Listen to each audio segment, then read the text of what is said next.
आखिर क्यों पाकिस्तान ने अफगानिस्तान के 15 सिविलियंस को मार डाला? ऐसी क्या दुश्मनी हो गई है जल्द में ही पाकिस्तान और अफगानिस्तान के बीच कि ये दोनों आपस में मर कट जाना चाहते हैं?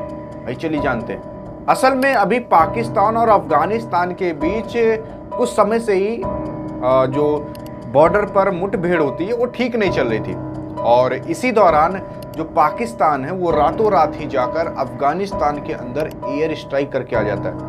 अफगानिस्तान यानी कि तालिबानी लोग ऐसे लोग हैं अभी कि कोई भी अगर देश आ जाता है, अगर उसका एयरक्राफ्ट सिस्टम अच्छा है, उसकी अगर एयर फोर्स अच्छी है, तो आराम से वो पूरे के पूरे अफगानिस्तान को खत्म कर सकता है। क्योंकि अफगानिस्तान के पास अभी कोई ऐसे इक्विपमेंट नहीं है कि वो आकर किसी एक फाइटर जेट को भी गिरा सके। और पाकिस्तान के पास तो आपको पता होगा अमेरिका का दिया हुआ F-16 है, जिसकी वजह से उसी की बदौलत ये काफ़ी ज़्यादा कूदता है। और इसी F-16 को लेकर ये अफगानिस्तान के अंदर घुसे, वहाँ पर बमबारी करके आए और 15 सिविलियंस को मार डाले। 15 सिविलियंस ऐसे वो आदमी नहीं थे जो कि आर्मी में हो या फिर आतंकवादी हो। 15 सिविलियंस वो नॉर्मल सिविलियंस थे जो कि देश के अंदर रहते थे। यानी कि 15 लोग ऐसे थे जो किसी की माँ होगी, किसी की बेटी होगी, किसी का बाप होगा, ऐसे लोग मरे 15। और इसके बाद जो अफगानिस्तान वाले हैं यानी कि जो तालिबानी हैं, वो भी कह रहे हैं इसका बदला हम लेंगे जरूर। और अगर बदला लेना सीखना हो किसी से, तो वो तालिबानी से अच्छा कोई बदला नहीं ले सकता। आपके पास भले इक्विपमेंट ना हो, लेकिन वो अगर बंदा तालिबानी है तो वो बदला लेना जानता है। और अब तालिबानी लोग पाकिस्तान के अंदर ऐसे जगह पर अटैक करने वाले हैं जिसका कोई जवाब नहीं। यानी कि ऐसे जगह पर अटैक होगा कि जहां पर सबसे ज्यादा जनसंख्या रहती है, जैसे कराची पाकिस्तान की, जहां पर सबसे ज्यादा इंपॉर्टेंट काम होते हों, वहां सब ये लोग अब अटैक करने वाले हैं। क्योंकि पाकिस्तानी ने भी लगभग 15 नॉर्मल सिविलियंस को मारा है, और अब तालिबानी भी लोग कतराएंगे नहीं कि हम आर्मी वाले को मारे कि एक नॉर्मल सिविलियंस को मारे।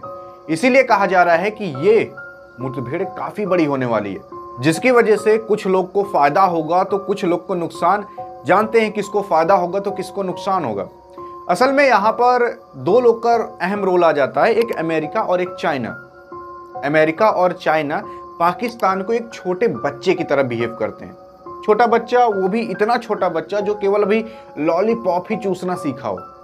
जैसे आपको पता होगा कि जब भी एक छोटे से बच्चे को आप लॉलीपॉप दिला दो, मतलब दिखा दो, तो वो नंगा जाता है कि भाई पापा मुझे लॉलीपॉप दिला दो। वैसी सेम काम अभी पाकिस्तान करता है, और इसी का फायदा उठाते हैं चाइना और अमेरिका वाले।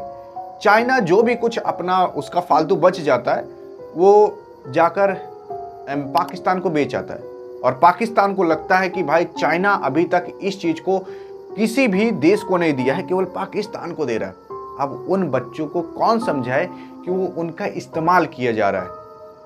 अपने सामान को बेचने के लिए इनको उकसाया जा रहा है और बेचा जा रहा है। असल में पाकिस्तान अभी इतना कर्ज में डूब चुका है ना कि भाई अभी उनके पास अगर कह दिया जाए कि इतने लोग बीमार हैं, इनको केवल दवाइयाँ आप पहुँचा दो, इतनी भी औकात नहीं है कि पाकिस्तान वाले, पाकिस्तान की आर्मी, पाकिस्तान का जो सरकार है वो इस चीज को भी पूरा कर सके। लेकिन अगर पाकिस्तान को कहोगे कि भाई जाकर ये एयरक्राफ्ट सिस्टम आप खरीद के ले आओ, तो पूरा का पूरा एयरक्राफ्ट सिस्टम खरीद के लेकर चली आएगी। और इन्हीं सब का फायदा उठाते हैं चाइना और अमेरिका वाले, क्योंकि उनको पता है कि ये देश पूरा का पूरा डूब चुका है, खत्म हो गया है, और इनके ऊपर हम जितना कर्ज ला देंगे ये बाद में भर नहीं पाएंगे, और तब हम इनके जो देश का एक पोर्शन है वही डायरेक्ट ले लेंगे। क्योंकि आप कर्ज नहीं भर पा रहे हो तो आपको किसी न किसी, मतलब अगर जो पूरी उनकी सरकार है अपनी किडनी, फेफड़ा सब कुछ बेच भी देना तो कर्ज नहीं उतार सकती, इतना कर्ज लदा है। दवाइयाँ तक नहीं पहुंचा सकती, अपने पूरी जितनी जनता है पाकिस्तान के अंदर वो खाना तक नहीं खिला सकती। ये हाल है भी पाकिस्तान के अंदर, जिसकी वजह से इन्हीं सब का फायदा उठाते हैं चाइना और अमेरिका वाले। अब यहाँ पर जितना ही बड़ा युद्ध बढ़ेगा उतने ही ज़्यादा पाकिस्तान वाले एयरक्राफ्ट सिस्टम, इतनी ही ज़्यादा आधुनिक हथियार खरीदेंगे, और इसमें डायरेक्टली फायदा होगा आपके चाइना और अमेरिका का। और वो लोग तो चाहते ही हैं कि ये चीज़ हो, और इसीलिए ये लोग इन सब मुद्दों पर कुछ बोलते भी नहीं है, क्योंकि अगर कुछ बोलेंगे तो युद्ध खत्म हो जाएगा वहीं पर, और अगर युद्ध खत्म हुआ तो उनका प्रॉफिट कैसे चलेगा, प्रॉफिट होगा कैसे? अगर यही अगर वॉर इजराइल किया होता या फिर भारत किया होता या फिर रूस किया होता, कोई भी अन्य देश किया होता, तो अभी इतना बड़ा बवाल उठ चुका होता जिसका कोई जवाब नहीं। पूरा का पूरा दुनिया आकर उस देश के ऊपर सवाल खड़े करने लगता कि भाई आपने किया तो किया क्यों, जवाब दो हमें। पाकिस्तान से कोई नहीं पूछेगा, क्योंकि पाकिस्तान तो बच्चा है, उसको लॉलीपॉप बेचा जा रहा है कि भाई खरीदो लो खरीदो। और लेकिन जब पाकिस्तान से पूछा गया कि आपने भाई ये एयर स्ट्राइक किया क्यों अफगानिस्तान के अंदर, तो उनका सिंपल से कहने का मतलब ये है कि अफगानिस्तान के अंदर कुछ ऐसे मिलिटेंट संगठन है जो कि पाकिस्तान के अंदर आए दिन हमला करते रहते हैं, तो उन्हीं को सबक सिखाने के लिए ये एयर स्ट्राइक किए।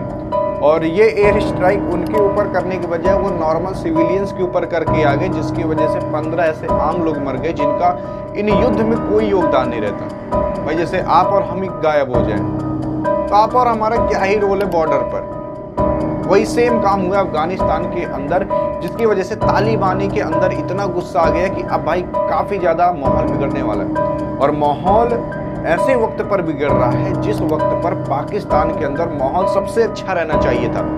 ऐसा इसलिए कह रहा हूं क्योंकि आपको पता है कि बस कुछ ही चंद महीनों में या फिर कुछ ही चंद दिनों में आने वाला है चैंपियन ट्रॉफी, और उस चैंपियन ट्रॉफी के अंदर आपकी अफगानिस्तान टीम भी रहेगी और भारत भी रहेगा।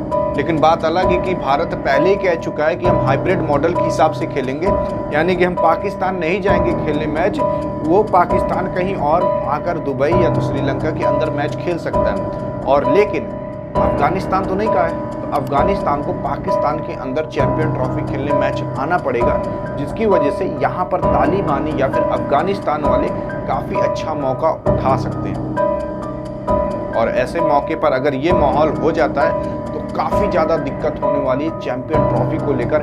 खैर वो तो देखना होगा आगे होगा कि नहीं। बाकी अधिक जानकारी के लिए बगल में क्लिक करके देख सकते हो। यहाँ पर होती वीडियो एंड, मिलेंगे नेक्स्ट वीडियो में।